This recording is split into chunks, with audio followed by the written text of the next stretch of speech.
Hey guys, Ryan here with the video review of the Encounter on Jakku LEGO Star Wars The Force Awakens set. This is more of a play set than anything, so we will go through the set here and all its play features. The set here comes with two major builds. Here's a Lug-a-Beast. This is actually a creature. And here is Unkar's shop. So we're going to go with Unkar's last and the Lug-a-Beast first. So let's get to the Lug-a-Beast.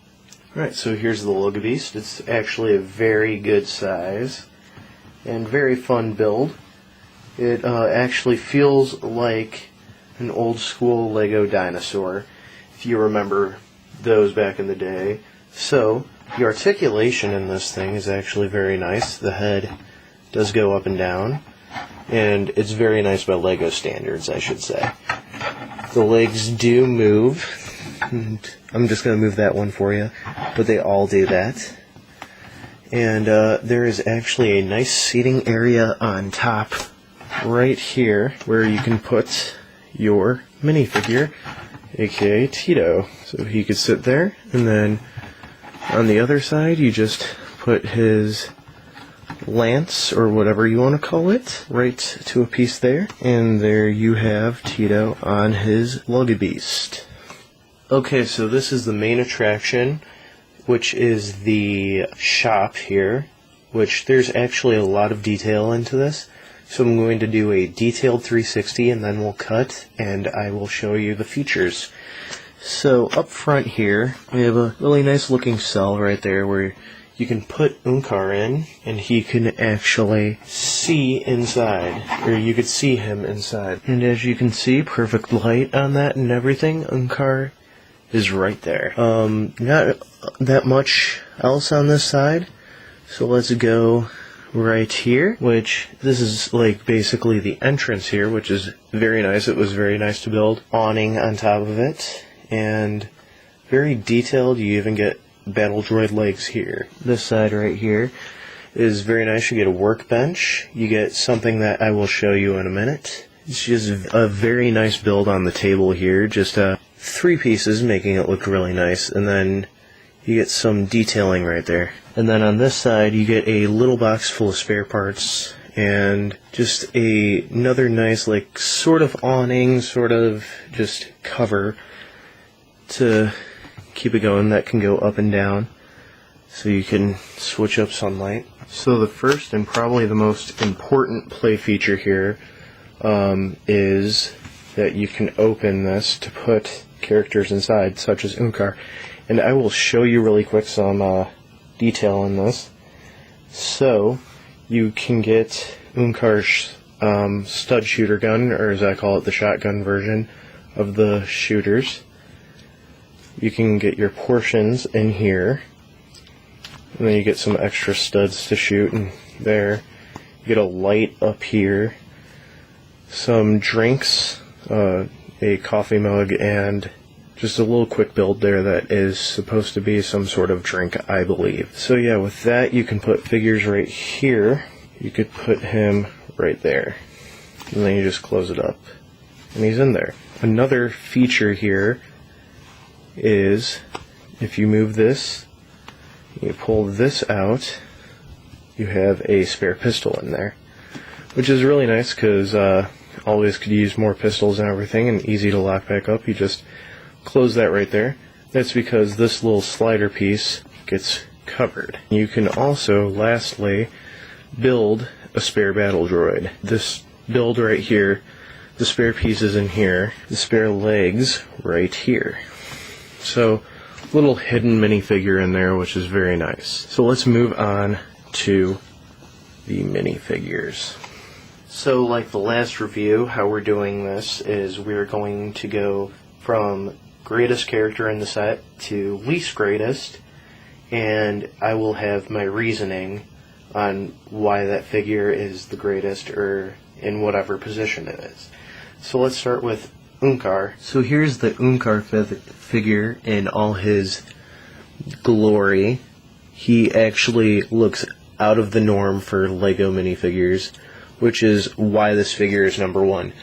Besides the fact that this figure is exclusive to the set, and he kind of isn't like a major role in the movie, but he's still kind of a major role, if you get what I mean. But he's a very cool figure, very cool look, and that's why I believe he's number one. Number two here, if we could get him into focus, is TITO.